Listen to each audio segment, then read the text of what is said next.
Hi, it's Callum. In this video, we're going to look at prostate. So there are two main types of prostate specimen.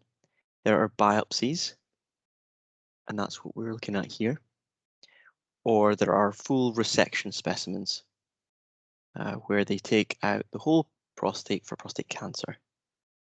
Now, you also get prostatic chips, as another type of specimen you get, but these are the two main types. Now, prostate resections happen primarily in the more central, larger centers. Increasingly, they're using robotics. The surgeons are using robotics to help them carry out radical prostatectomies. Biopsies, however, are ubiquitous. They happen in the non-specialist centers and specialist centers alike, and they look like this. And I've chosen to go through core biopsies because they're much more common, and they're the specimen you're more likely to encounter first. So usually they're taken via needle cores. So these are cores of prostatic tissue. Transrectally is the usual path of taking these. Sometimes you can see a little bit of rectal mucosa that's along with them. It's been sampled accidentally. They can be either targeted based on MRI appearances, or they can be mapping, in which they take core biopsies from both sides of the prostate and try to represent as much of the gland as possible. Now, each of these cores are a fraction of a gram of tissue in a prostate that may be way over 100 grams. So we really are representing a tiny fraction of the tissue. And so it's important to remember that when you're interpreting them. They try to target them as much as possible or represent as much of the prostate as possible, but it's useful to have that in your mind, the back of your mind. So in a biopsy, unfortunately, it's difficult to assess architecture in a biopsy to show you. That's the one downside of this. But we'll go through just the main things that we can see here. So at low power, this may be a little bit difficult to interpret, but it's a thing you'll probably start to get the feel for.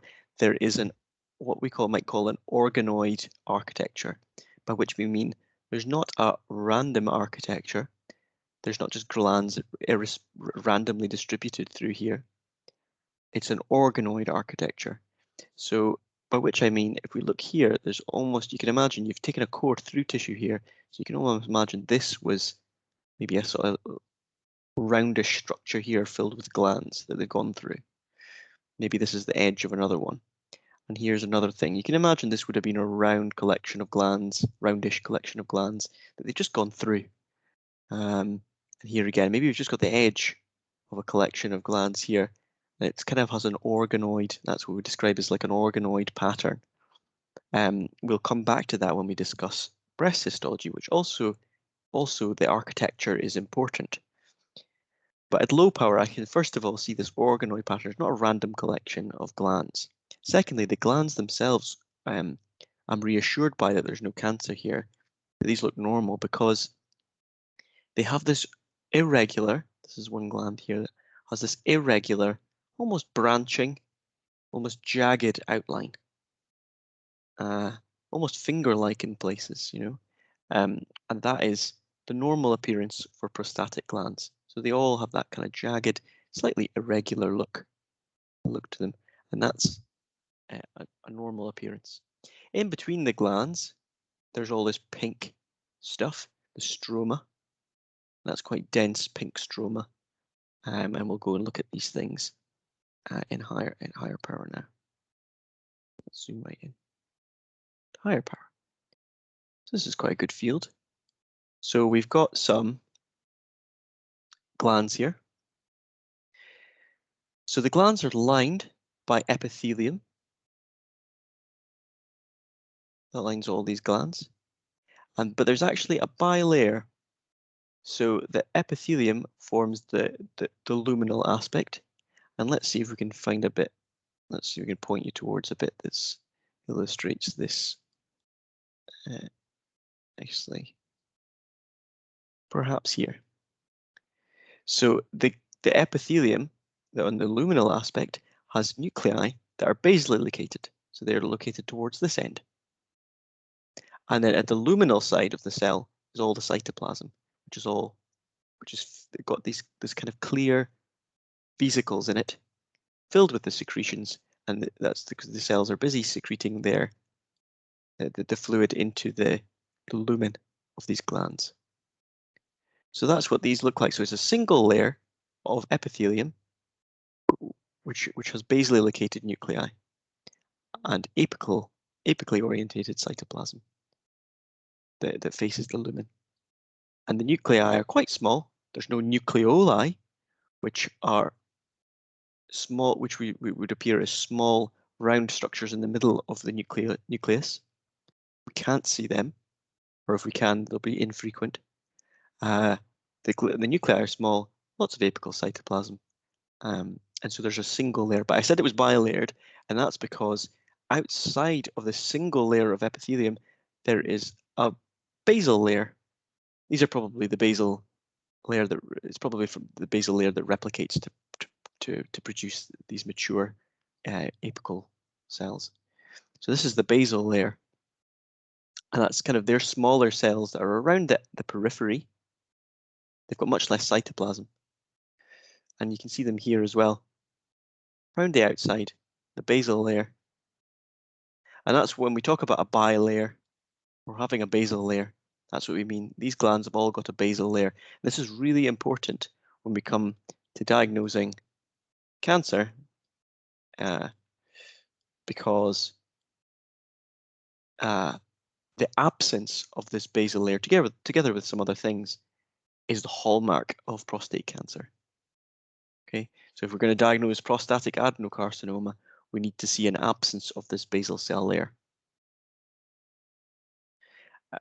Also, the lack of nucleoli is helpful. So I'll point out some nucleoli, because here's some nucleoli. See this cell? This is a basal cell. So it doesn't matter whether it's nucleolated. But if we saw that in an epithelial cell, we'd be more worried if we saw lots of them. So this is the nucleus here, the outline of the nucleus. Within that nucleus, there's this pinkish structure. There's another one. There's another one. There's another one. These are nucleoli, and the presence of nucleoli is another hallmark of prostatic adenocarcinoma. You often see nucleoli in adenocarcinoma, whereas you don't see them in benign epithelium.